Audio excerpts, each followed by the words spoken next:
एक पंडित जी थे। वर्षों तक उन्होंने ग्रंथों का अध्ययन किया, कई गुरुओं से शिक्षा ग्रहण की और जब बड़े पंडित बन गए तो दूसरे शहरों, दूसरे राज्यों से उनको शास्त्रार्थ के लिए बुलाया जाने लगा। वहाँ भी उनका वर्चस्व बना रहा। वो सबको पराजित कर देते, जिससे उनकी ख्याति और बढ़ गई। बस यहीं से उनको घमंड हो गया। एक दिन वो किसी दूसरे राज्य में जाने के लिए निकले। उन दिनों मोटर कारें तो होती नहीं थी। पंडित जी पैदल यात्रा कर रहे थे। उन्हें प्यास लगी। पानी की तलाश में इधर उधर देखा। एक कुआं नजर आया। वहाँ एक बूढ़ी स्त्री पानी भर रही थी। पंडित जी लपक कर वहाँ पहुँचे। बुढ़िया से कहा, माई बहुत प्यास लगी है, पानी पिला दो। बुढ़िया ने कहा, इधर बैठ जाओ, धूप में चलकर आए हो, तनिक सांस ठीक कर लो। हाँ, तब तक अपना नाम पता तो बताओ। पंडित जी बोले, तुम मुझे नहीं जानती। पूरब से पश्चिम तक और उत्तर से दक्षिण तक संपूर्ण दुनिया मुझे जानती है। मेरी विद्वता का चारों ओर डंका बज रहा है। मैं बहुत बड़ा पंडित हूँ, इसलिए सर्वाधिक शक्तिशाली हूँ। मैं बलवान हूँ। बुढ़िया ने कहा, तुम गलत कह रहे हो। दुनिया में बलवान दो ही हैं, तीसरा कोई बलवान नहीं हो सकता। पंडित जी खींच कर बोले, कौन है अधिक बलवान? बुढ़िया मुस्कुराकर बोली, इन दोनों बलवानों को समस्त संसार जानता है। तुम कैसे पंडित हो? मैं अनपढ़ हूँ, पर मैं भी जानती हूँ। पंडित ने अपने क्रोध पर नियंत्रण करते हुए कहा, तो जल्दी से बता दो, प्यास के मारे मेरा बुरा हाल हो रहा है। वो दोनों बलवान हैं, अन्न और जल अर्थात भूख और प्यास। एक की शक्ति तुम देख ही रहे हो, प्यास ने तुम्हें बेहाल कर रखा है। पंडित जी अचरज से बुढ़िया को देखते रह गए, फिर संभल कर बोले, ठीक है, मैं बलवान नहीं कमजोर हूँ, लाओ पानी पिलाओ। गलत, कमजोर तो दुनिया में दो ही हैं, तुम तीसरे कहाँ से आए? कौन है वो दोनों? शीघ्र बताओ, मुझे प्यास लग रही है। भेड़ और भिखारी कमजोर होते हैं। बुढ़िया मुस्कुराई। भेड़ न किसी को सताती है, न किसी पर आक्रमण करती है। कोई उस पर आक्रमण करता है तो बर्दाश्त कर लेती है।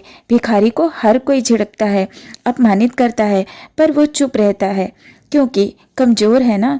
पंडित जी ने मन ही मन बुढ़िया के तर्क को स्वीकार किया, पर बोले कुछ नहीं। मान गए ना? बुढ़िया ने चुटकी ली, ना तुम बलवान हो ना कमजोर। अब सच सच बताओ, कौन हो? मैं मेहमान हूँ। पंडित जी सहसा कहकर उठे। बुढ़िया भी उसी तत्परता से बोली, तुम मेहमान कैसे हो सकते हो?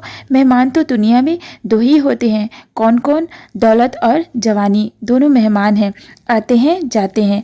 आने जाने वालों को मेहमान ही तो कहा जाएगा। पंडित जी ने सिर झुका लिया, बोले, मैं धैर्यवान हूँ, कम से तुम्हारी बातों को धैर्य से सुन रहा हूँ। जबरदस्त प्यास लगी है, पर सब्र कर रहा हूँ, इसमें मेरा क्या दोष? बुढ़िया बोली, बन कर बोली, तुम ही अपना परिचय ठीक से नहीं करवा रहे हो।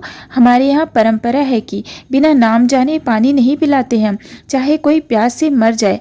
पंडित जी तिलमिलाकर बोले, प्यास से क्यों मरेगा? अपना नाम बताएगा तो तुरंत पानी मिल जाएगा। लो सुनो, बता रहा हूँ। मैं जिद्दी हूँ, मैं हठी हूँ। बुढ़िया शांति से पंडित जी के समीप आकर बैठती हुई बोली, ये नाम भी गलत है। जिद्दी तो दुनिया में दो ही चीजें हैं, नाखून और बाल। कभी हार नहीं मानते, पीछे नहीं हटते, जितना काटो उतना बढ़ते हैं। पंडित जी ने हथियार डाल दिए, बोले, प्यास अब मुझसे सहन नहीं हो रही, गला सूखा जा रहा है। अंतिम बार अपना नाम बता रहा हूँ, उसे सही मानकर पानी पिला दो। मैं 2 दिन से यात्रा कर रहा हूँ, मुसाफिर हूँ। मेरा नाम कैसा पिला दूँ पानी, जबकि तुमने अभी भी गलत नाम बताया है।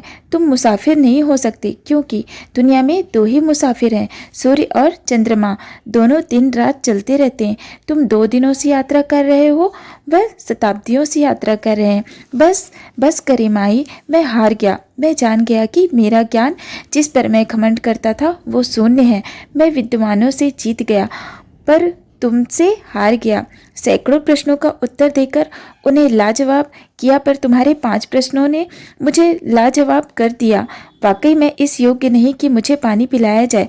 मैं जा रहा हूँ। पंडित जी ने पांव आगे बढ़ाए थे कि बुढ़िया ने कोमल स्वर में कहा, अब ऐसा भी क्या? प्यासे कैसे जाओगे? आओ पानी पी लो। पंडित जी ने जमीन पर बैठकर हाथों का प्याला बनाया। बुढ़िया ने मटके से पानी डालना शुरू किया। पंडित जी पानी पी चुके थे तो उस बुढ़िया औरत के चरणों में गिर गए। बोले, मुझे क्षमा करें, मैं अब कभी घमंड नहीं करूँगा। अपने ज्ञान का दूसरों पर रोब नहीं जमाऊँगा। अपने ज्ञान से दूसरों का भला करूँगा। भला घमंड करने से कभी किसी का लाभ हुआ है? आपको ये कहानी कैसी लगी? आप कमेंट्स करके ज़रूर बताइएगा कि आपको इस कहानी से क्या सीखने को मिला।